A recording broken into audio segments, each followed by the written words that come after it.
Nicky, here we are again. Antonio Conte.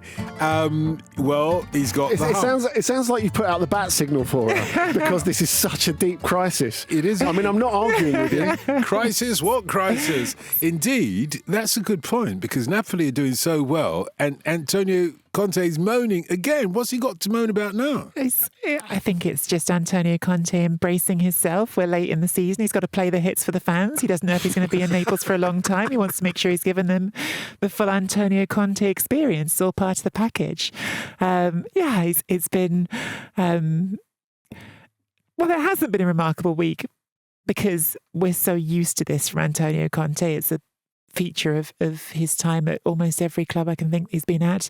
But we have reached that point where the club is, as you've just alluded to, very close to a potential fourth title. It's Napoli, at the time when he made these comments, were still in second place subsequently. They won their game at the weekend, Inter lost, and they've ended the weekend level with them at the top of Serie A. Antonio Conte is giving these extraordinary comments first in a press conference and then in a follow-up interview where he was talking about, this just come to the realization that you can't do certain things in Naples and that essentially...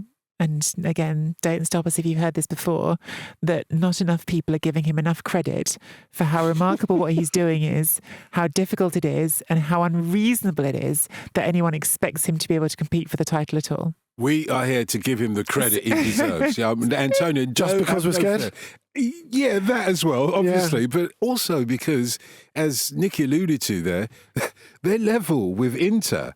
And imagine what happens if they stayed level with Winter, and you might want to explain what the jeopardy of this might be, Nicky. Imagine what happens if they stay level with Inter in Serie A for the rest of the season. What a finish that's going to be. Oh, it's too tantalising, Dotun, because for the 2 years ago, or I suppose 2 seasons ago, almost 3 years ago now, they reintroduced in Italy the concept that if the title or relegation has two teams being separated on tiebreakers as they normally would, so level on points, they will no longer resolve that with the tiebreakers that are listed in the league's rules. They will have a playoff. Now, for relegation, that's a two-legged playoff now. Which they had. Well, they had it as a one-game playoff, and they subsequently said that relegation is going to be a two-game playoff if that happens again. That was the year it was introduced that happened. Then this season... there is a potential for a title playoff, which will be one game, 90 minutes, straight to penalties afterwards at the home team at the home ground of whoever holds a tiebreaker. So if the season ended today, it's a very long-winded way to say, if the season ended today, it would be Inter versus Napoli at San Siro for all the marbles. It would be the winner of that game takes the title regardless of head-to-head record. In fact, they've drawn their head-to-head games this season, regardless of goal difference, which would be the next tiebreaker, and on which Inter are streets ahead, which is why Inter should still appear correctly at the top of the table, even though they're level. In reality, because it's deciding who finishes first, it would come down to a playoff between them. Oh, this is so mouth-watering, Andy. Genuinely. I mean, let's leave Antonio Conte to one side for a moment, but this is what fans want. Or let's not leave Antonio Conte to one side because... Nobody puts Antonio in the corner. No, they really don't. And I think this is all part of it. I mean, Conte doing what Conte does, complaining about lack of resource and lack of backing from the board and all this sort of stuff, that him and Aurelio De Laurentiis, the rather frugal owner of Napoli, are butting heads is not a surprise. The surprise is that it's taking this long to happen, really. Now, I don't think it's a massive coincidence that this has happened when all of a sudden there is something to lose. Now, if, say, Napoli had been struggling to get into a Champions League place, say that they were 6th in February, for example, then this would have come out then. Mm-hmm. And Conte would have been sat there going, well, what do people expect? How am I expected to qualify for the Champions League? You know, and basically going through the Tottenham shtick all over again, Tottenham 2.0. But they've overachieved, and for so long, he's not really had anything to complain about, has he? Because his players have been giving him everything. And that, I think, is the big difference between here and what he was saying at Tottenham. At Tottenham, he was angry with the club, he was angry with the players as well. Whereas here, he couldn't be more invested in these players. In fact, I think you could go as far as saying there is not a set of players that he's been happier to work with. He loves these guys because he knows they're achieving above and beyond. Okay, they get rest where Inter don't because they've not got a European campaign. And by the way, that really matters when you get into this back bit of the season where Inter have, they've just had a Coppa Italia semi, which didn't go well for them, as we'll talk about in a bit. But also they've got these two huge Champions League semi legs against Barcelona to come. So we're talking about the playoff. I know you guys want it to happen, and I don't want to take that away from you. But there's maybe an argument at this point that Napoli are the favourites because they're in good form. They've shown they can grind out results like the one at Monza, which was tense, by the way, before Scott McTominay again popped up with a goal 15 minutes from the end, and they were on the back foot a little bit for the last 5 minutes in stoppage time. But they're in a really good position. And I think that's it now, that maybe this is, it's not anachronistic in terms of Conte's personality, in terms of De Laurentiis' personality, but it is a moment where everyone's feeling the tension because they should be feeling the tension because they are on the brink of something extraordinary. Yeah, listen, to be absolutely clear, I think Antonio Conte has done an astonishing job. Again, maybe only not astonishing because we know he can do this. We know what a good manager he is. Napoli were 10th last season. And I think one thing when you talk about justifying his comments and how he feels, one thing that he absolutely, I think, could frankly bang the drum even louder about, he had Kvaratskhelia sold out from underneath him in the middle of the season. And they didn't get a replacement. And they didn't replace him. That's it. He knew when he took over that Osimhen wasn't going to be part of his project. That was an agreement that was made with De Laurentiis, and the trade-off for that was, okay, we're going to get Lukaku, and you lose Osimhen, you get Lukaku. And that's an agreement they had.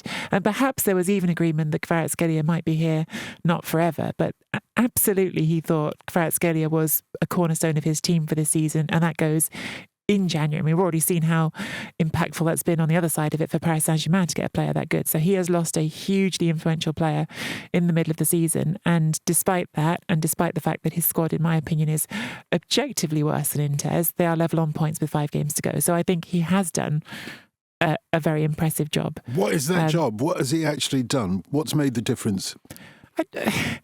It feels mundane to say, but he's done all the things Antonio Conte always does. He's created a structure that is relies on some very efficient automatisms. It's players who know exactly where each other's going to be, who know exactly what each other's movements are going to be. They perform those movements effectively over and over again. They're extremely well connected as a team. They don't give up much as a team, and they have that little bit of Antonio Conte, we're going to bulldoze through what we need to bulldoze through mentality to them. They really, as Andy alluded to, have not always been good. And I think this weekend's game was a prime example because Monza are not just bottom of the table, but Monza are adrift at the bottom of the table. They're on 15 points. They are the worst team in Serie A by some distance.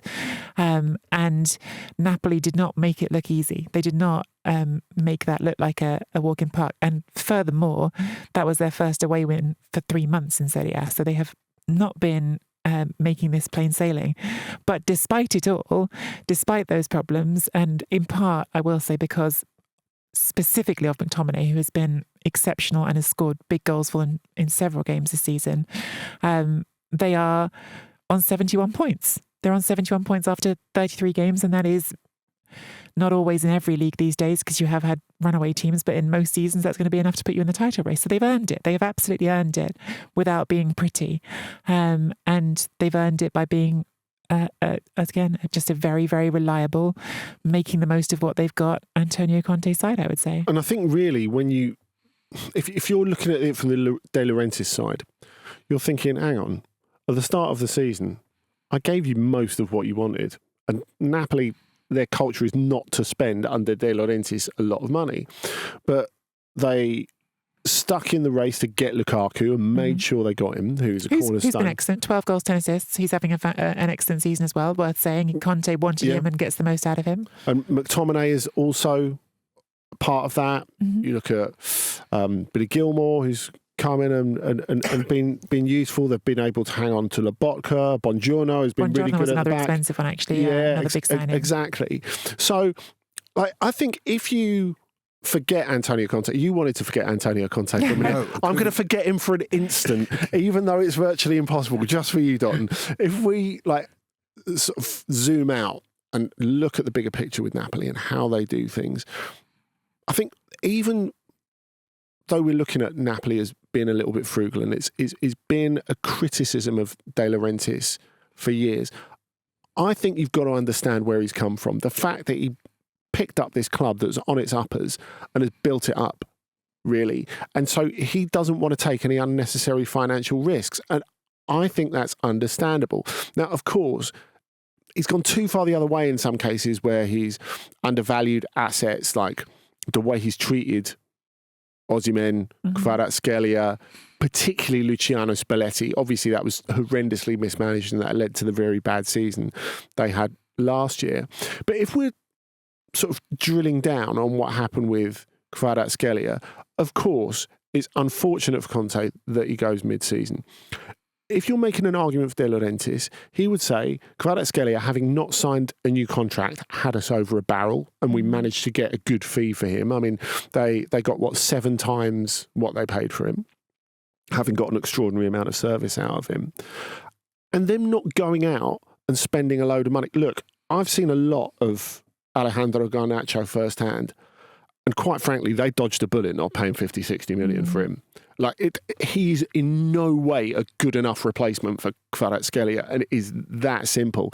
And of course, they end up probably with Conte breathing down his neck, trying to get Alain Saint-Maximin at the end of the window as a sort of short-term loan fix. But logically, if we're looking at it from A, a business perspective, and B, Napoli are punching above their weight, and will they actually be able to last the distance in the title race perspective? If we're looking at it from a January angle, just keeping the money and making a sensible signing to replace Kvaratskhelia in summer when the market's not so much like the Wild West is absolutely the right thing to do. I think there's something you've touched on there, Andy, which I think is really like a core point about Napoli and about Naples, and actually ties to something that Antonio Conte said. One of the comments he made, which I thought was one of the ones where you think, he's going to make himself some, I don't know if enemies is the right word, but he's going to put some nose at a joint here, was he said, the Neapolitan fan wants to win, and when they don't win, they get nasty. And so he actually threw in this one sentence that was about the fans rather than about journalists or about the owner or anything like that. And you thought, that's an interesting framing of that for you. I don't know if that's incautious of you to do that. And having said all that, I think there's a grain of truth in it. It's true everywhere. Every fan base wants to win, and when they don't get they want, they can sulk and they can kick off, and that's not untrue anywhere. But Naples is a famously and truthfully very passionate city. It's a city where, as I've heard plenty of footballers who've been there in the past, some of whom love this, by the way, and some of whom find it more difficult. It is a city where everyone's up in your business. It's a city where fans don't leave you alone and let you get on there. It's a city where fans consider you not property, because that's the wrong way of framing it. But I think there's just a culture in Naples of all in it together anyway, and so everyone is shared property almost. It's the thing that you hear people who aren't footballers talk about. It's a city where everyone, all your neighbours know your business, and you're all expected to participate in each other's lives like that. And ultimately, you're either McTominay or you're Lavezzi. Yeah, you thrive under that. Like McTominay has totally leaned into that. Exactly. He's loved it so much. And whereas Dries Mertens was someone who did that. Mertens loved it. He adored the city, changed his whole way of living around it. And you're right, Lavezzi's a good example of someone. I'm pretty sure I remember him saying about having his house that was onto the water and wanting to have some separation, and then there were people coming up on boats and shouting to him from their boats onto his. And so there's different ways of experiencing that.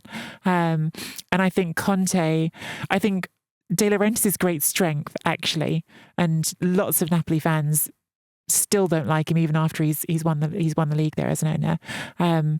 His great strength actually is that he's such a big personality. He's able just to sort of float above it to some extent. He hears it, he lives it. He rides off on on strangers' mopeds from league meetings. He's a character in his own, but he's able to navigate it and has actually made that club over time, as Andy again just alluded to, make good business decisions more often than not. Not always, but more often than not. If we're to zoom out of Napoli for a moment, and feel free to come back into it, but the context to all of this is that Inter, the team that is at the top of Serie A alongside Napoli now, will be looking at this and thinking, oh my goodness, we could end up with nothing. Yeah, I just want to add one tiny thing on that last thought, which is just that having said all that about De Laurentiis' character, I wonder if Conte's character is capable of long-term managing that feeling, that intensity. And I think it's exactly what happened with Spalletti. I think Spalletti was a great manager there for a while, but he was not built to live in that pressure cooker forever. And so winning and then riding off into the sunset worked well. Could be what we see with Conte if they win, or even if not, who knows. To speak to Inter, they're in a completely different type of pressure moment, extremely intense, maybe as intense, maybe more intense, I don't know, but just different, because it's a pressure all of their own making. Simone Inzaghi has been absolutely unabashed for some time now that his team is trying to compete to win everything. They want to win the quadruple. They want to win everything that's on the table, the League, the Champions League, the Coppa Italia and the Club World Cup. And now they're not winning the Coppa Italia because we're recording on the day after they lost 3-0 in the second leg of their semi-final against Milan. The league that has been in their hands is now suddenly looking a lot more vulnerable because they also lost the game before that in the league away to Bologna. They have a tougher run-in than Napoli on paper. They've got to play both Rome clubs still, whereas Napoli haven't got to play anyone ranked higher than Torino in 10th.